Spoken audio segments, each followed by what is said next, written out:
Hello बच्चों, welcome to my YouTube channel logical trade. So आज हम लोग बात करने वाले हैं डिफरेंशियल इक्वेशन नाम के चैप्टर में, यानी कि first order ordinary differential equation नाम के इस चैप्टर में हम लोग आज लास्ट टॉपिक की चर्चा करने वाले हैं।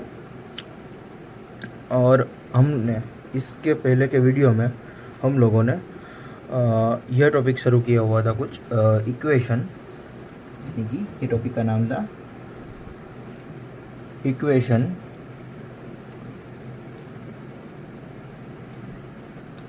Reducible to linear form. यानी कि हमें जो इक्वेशन दिया हुआ होगा क्वेश्चन में, उसे हम लोग को पहले रिड्यूस करना है, उसे हम लोग को लीनियर फॉर्म में बनाना है। और अब यह इक्वेशन को रिड्यूस करने के हमारे पास दो टाइप्स थे। टाइप 1 था, जिसकी चर्चा हम लोगों ने इसके पहले के वीडियो में की हुई थी, और आज हम लोग टाइप 2 की चर्चा करने वाले हैं। सो टाइप 1 को हम लोग बर्नौलीज इक्वेशन के नाम से भी जानते हैं। आज हम लोग चर्चा करने वाले हैं टाइप 2 की। अगर आप लोगों ने इसके पहले के सारे वीडियो नहीं देखे तो प्लीज़ जाके पहले वो वीडियो देख लीजिए। उसके प्लेलिस्ट का लिंक मैंने नीचे डिस्क्रिप्शन में दिया हुआ है, ठीक है बच्चों। सो आज हम लोग शुरू करते हैं टाइप 2। तो टाइप 2 हमें क्वेश्चन में किस तरह से दिया हुआ होगा, उसके पहले हम लोग एक मेथड देख लेते हैं, और उसके बाद हम लोग किस तरह से जो जनरल सॉल्यूशन है वो फाइंड करते हैं, उसकी भी हम लोग आज चर्चा कर लेते हैं, ठीक है बच्चों। तो चलो शुरू करते हैं। हमें क्वेश्चन में हमें दिया हुआ जो इक्वेशन होगा कुछ इस टाइप का होगा, dy/dx प्लस, यहाँ पे मैं पहले ऐसे ही लिख देता हूँ, चलो y = q(x). यानी कि यहाँ पे जो फंक्शन होगा वो किस टाइप का होगा वो भी हम लोग चर्चा कर लेते हैं। यहाँ पे हम लोग को दिया हुआ होगा वो फंक्शन होगा p(x) × f(y), और यहाँ पे जो दिया होगा वो f' और y। यानी कि हमें क्वेश्चन में कुछ इस टाइप का फंक्शन दिखे तो हम लोग क्या करेंगे, इससे पहले हम लोग को लीनियर फॉर्म में कन्वर्ट करना पड़ेगा। तो इसलिए हम लोग क्या करेंगे, इसके पहले के वीडियो में यहाँ पे p है, हम लोगों ने क्या किया था, जो p(x) जिसके साथ है, यानी कि p(x) जिसका कोएफिशिएंट है उसे हम लोग ने t ले लिया था, इसलिए हम लोग यहाँ पे f(y) = t ले लेंगे। अब इसका हम लोग एक बार डेरिवेशन कर लेंगे विथ रिस्पेक्ट टू यहाँ पे जो हमें क्वेश्चन में दिया हुआ होगा डिनोमिनेटर में, उसके सापेक्ष में, ठीक है बच्चों। तो हम यहाँ पे क्या करेंगे, इसका हम लोग डेरिवेशन कर देंगे विथ रिस्पेक्ट टू x। यानी कि ये क्या होगा, df(y/dx), यहाँ पे df(y) है और यहाँ पे dt/dx। अब देख लीजिए, f(y) है उसका हम लोग को डिफरेंशियल इक्वेशन करना है विथ रिस्पेक्ट टू x, तो वो तो नहीं होगा, इसलिए हम लोग को कौन सी मेथड करनी पड़ेगी, यहाँ पे इस टाइप कुछ करना पड़ेगा ना, dy × dy से मल्टीप्लाई करना पड़ेगा, dx = dt/d(x), यहाँ पे x है, ठीक है। हम लोग कुछ इस टाइप से करेंगे। इसके बाद हम लोग को मिलेगा कुछ इस टाइप का फंक्शन, यानी कि हमें यहाँ पे मैं f(y/dy) इसे हम लोग मैं f' कह सकता हूँ, और यहाँ पे dy/dx = dt/dx। अब हम लोग जो ये t की वैल्यू है उसे हम लोग इस इक्वेशन नंबर 1, इसे मैं इक्वेशन नंबर 1 कह दूँ, तो इस इक्वेशन नंबर 1 में मैं सारी वैल्यू है वो पुट करूँगा। तो हमें क्या मिलेगा, यहाँ पे देखिए बच्चों, f' और f' × dy/dx, उसके लिए उसके जगह हम लोग dt/dx लिख सकते हैं, ठीक है। तो यहाँ पे हम लोग इक्वेशन नंबर 1 में सब जो हम लोगों ने फाइंड किया हुआ है वो उसमें सब्स्टिट्यूट कर देते हैं। तो यहाँ पे मिल जाएगा हम लोग को dt/dx, वो इसकी जगह पे मिलेगा। अब f(y) उसके लिए हम लोगों ने t जो है वो लिया हुआ है, इसलिए प्लस p(x) × t = q(x). अब ये इक्वेशन है बच्चों, वो इक्वेशन है वो लीनियर इक्वेशन हो गया, लीनियर इक्वेशन, यानी कि लीनियर डिफरेंशियल इक्वेशन हो गया, ठीक है बच्चों। तो हमें इसका सॉल्यूशन तो पता ही है क्या होगा। यहाँ पे जो न्यूमरेटर में t × इंटीग्रेटिंग फैक्टर = इंटीग्रेशन में यहाँ पे जो है q(x) × integrating factor with respect to x, because यहाँ पे जो है डिनोमिनेटर में dx है, और आप यहाँ से भी देख सकते हो कि यहाँ पे x का फंक्शन है, इसलिए dx आ गया, ठीक है, प्लस c कांस्टेंट ले लिया। अब यहाँ पे हम लोग को t है, टी, उसके लिए हम लोगों ने क्या लिया हुआ था, टी है उसके लिए हम लोगों ने लिया हुआ था एफ ऑफ वाई। यहाँ पे आ जाएगा f of y into integrating factor is equal to integration में q of x into integrating factor into D x plus c. अब देखो ये हो गया इसका जनरल सॉल्यूशन। अब हम लोग इंटीग्रेटिंग फैक्टर किस तरह से फाइंड करेंगे उसकी चर्चा करते हैं।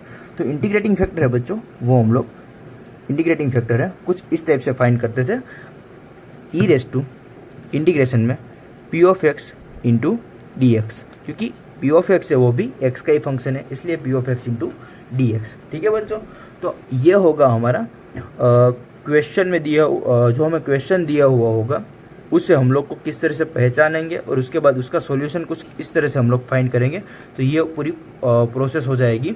अब हम लोग क्या करेंगे, इसके रिलेटेड एक एग्जांपल ले लेते हैं। ठीक है बच्चों, तो हम लोग इसके रिलेटेड एक एग्जांपल देखते हैं। ठीक है, हमें बच्चों क्वेश्चन में कुछ इस टाइप क्वेश्चन दिया हुआ है, कुछ इस टाइप से हम लोगों को क्वेश्चन दिया हुआ है। तो अब पहले हम लोग क्या करेंगे, यहाँ पे देखिए, पहले हम लोग इसे इस टाइप से कुछ रीअरेंज करने की ट्राई करेंगे। D Y by D x plus P of x into Y is equal to Q of X. अब देखिए यहाँ पे क्यू ऑफ एक्स का एक्स के साथ वाई की पावर 0 वाला टर्म है, यानी कि वाई की कोई टर्म नहीं है। तो यहाँ पे देखिए इक्वल टू के इस तरफ, यानी कि राइट हैंड साइड हमें वाई की पावर 2 वाला टर्म मिलता है। तो हम लोग पहले यह इक्वेशन को पूरे वाई रेस टू 2 से हम लोग डिवाइड कर देंगे। ठीक है बच्चों, तो हमें मिलेगा 1/y² into D Y by D X minus 1/x, यहाँ पे होगा y/y² is equal to minus 1/x² into यहाँ पे हो जाएगा y²/y²। ठीक है बच्चों, अब मिलेगा हमें तीसरा step 1/y² into D Y by D X minus 1/x into 1/y is equal to minus 1/x², ये मिल जाएगा। अब देखिए बच्चों, हम लोग एफ ऑफ ये हमें जो फंक्शन मिला 1/y, इसे हम लोग मान लीजिए माइनस 1/y है, ये ले लें, तो हमें एफ ऑफ वाई का फंक्शन क्या मिलेगा, माइनस 1/y। हम लोग ये लेके चलते हैं। ठीक है बच्चों, या तो फिर प्लस 1/y लेके ही चले, तो हमें एफ डैश वाई क्या मिलेगा, एफ डैश वाई वो मिल जाएगा माइनस 1/y²। ठीक है, अब देखिए बच्चों, हम लोग एफ ऑफ वाई का फंक्शन ये लेते हैं, तो हमें एफ डैश वाई क्या मिल जाएगा, ये। अगर हम लोग इसे टी कर लें, टी हम लोग इसे हम लोग टी सपोज कह दें, तो हमें ये मिल जाएगा माइनस 1/y²। अब यहाँ हो जाएगा D Y by D X, वो जो हमने पहले जो किया हुआ था यही होगा, तो यहाँ पर भी into D Y by D X आएगा इज इक्वल टू यहाँ पे हो जाएगा D T by D X. ठीक है, अब देखिए बच्चों, यहाँ पे minus 1/y² into D Y by D X is equal to D T by D X, कुछ हमें इस टाइप का फॉर्मेशन मिलता है। अब देखिए यहाँ पे क्वेश्चन में दिया हुआ है हम लोगों को, वरना हम लोग यहाँ पे इसे शायद हम लोग इक्वेशन नंबर 1 कह दे, तो यहाँ पे 1/y² वो भी है, D Y by D X भी है, यहाँ पे 1/y² भी है, D Y by D X भी है, माइनस नहीं है तो हम लोग माइनस साइन इस तरफ दे देंगे, तो यहाँ पे हो जाएगा 1/y² into D Y by D X is equal to minus D T by D X, ये हो जाएगा। ठीक है, अब इसे मैं इस इक्वेशन यानी कि हम लोग को जो इक्वेशन नंबर 1 मिला हुआ है उसमें मैं पुट कर दूंगा ये सारी वैल्यू, तो हमें मिल जाएगा बच्चों, ठीक है, यानी कि मिलेगा हम लोग को minus D T by D X minus यहाँ पे 1/x तो था ही, 1/x यहाँ पे रहा, इंटू 1/y उसे हम लोगों ने t ले लिया है, तो यहाँ पे आ जाएगा into T is equal to minus 1/x²। ठीक है, अब यहाँ पे माइनस हम लोग दोनों तरफ से कॉमन ले लेते हैं, तो हमें मिलेगा D T by D x plus 1/x into T is equal to 1/x²। ठीक है बच्चों, हमें मिल जाएगा ये डिफरेंशियल इक्वेशन। अब हम लोग इसका जनरल सॉल्यूशन ले लेते हैं, बट हमको ये याद रखना है कि t बराबर हम लोगों ने 1/y लिया है। ठीक है बच्चों, तो चलो शुरू करते हैं इसका सॉल्यूशन निकालने की प्रोसेस।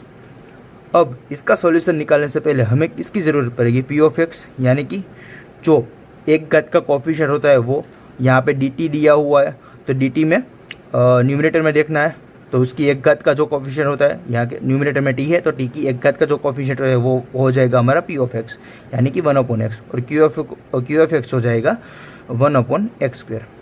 ठीक है, अब इंटीग्रेटिंग फैक्टर हम लोग को पहले फाइंड करना पड़ेगा, वो हो जाएगा ई रेस टू इंटीग्रेशन में P of x into D X is equal to E raise to integration में 1/x इंटू डी एक्स। अब 1/x का हम लोग को इंटीग्रेशन पता है कि वो हो जाएगा ई रेस टू, यहाँ पे ई रेस टू आएगा, अब 1/x हो जाएगा log mod x, यानी कि हम लोग को मिलेगा यहाँ पे बेस ई आ जाएगा और हम लोगों को मिलेगा यहाँ पे ई रेस टू लॉग बेस ई और एक्स, यानी कि ई रेस टू लॉग ई और समथिंग, तो उसका आंसर आ जाएगा समथिंग। वो भी मैंने पहले लेक्चर में किया हुआ है, आपको इसकी फॉर्मूला दी हुई है, इसलिए इसका आंसर आ जाएगा मॉड एक्स और इसे हम लोग एक्स भी लिख सकते हैं, कोई दिक्कत नहीं है। ठीक है बच्चों, इंटीग्रेटिंग फैक्टर हम लोग को ये मिल गया एक्स। ठीक है, अब हम लोग को जनरल सॉल्यूशन फाइंड करना है ना, तो चलो हम लोग जनरल सॉल्यूशन फाइंड कर देते हैं। तो चलो बच्चों, हमारे पास ये डेटा था कि t इज इक्वल टू हम लोगों ने 1/y लिया हुआ है, p ऑफ x का वो है वो 1/x हो जाएगा, p of x is equal to और q ऑफ x है वो 1/x² हो जाएगा। ठीक है, तो अब हम लोग क्या करेंगे, और ये जनरल सॉल्यूशन का फॉर्मूला है जो आपको पता ही। तो हमें बच्चों ये डेटा दिया हुआ है, अब हम लोग इसे सारी वैल्यू इसमें पुट कर देंगे, तो हमें मिलेगा t इंटू इंटीग्रेटिंग फैक्टर है हमारा वो हो जाएगा x is equal to integration में q ऑफ x वो है हमारा 1/x², इंटीग्रेटिंग फैक्टर है x into D x plus c, यानी कि हम लोग t के बदले हम लोग 1/y लिख देते हैं, 1/y into X is equal to integration में 1/x into D x plus हो जाएगा c। अब हम लोग को मिलेगा क्वेश्चन में आंसर कुछ इस टाइप से, x/y कर देता हूँ यहाँ पे, इज इक्वल टू हम लोग लिखिए 1/x, इसका इंटीग्रेशन होता है log mod x plus c। हम लोग को कुछ इस तरह से हमें दिया हुआ जो इक्वेशन था उसका जनरल सॉल्यूशन हम लोग फाइंड करते हैं। सो बच्चों, आज हम लोग ये हमारा जो इसके बाद हम लोग आज हम लोगों ने फाइनली ये चैप्टर क्लोज कर दिया है। इसके बाद हम लोग दूसरा चैप्टर स्टार्ट करेंगे, वो अभी हम लोग देखते हैं। ठीक है बच्चों, अगर आप लोगों को मेरी वीडियो अच्छी लगी तो please like and subscribe my channel. Thank you बच्चों।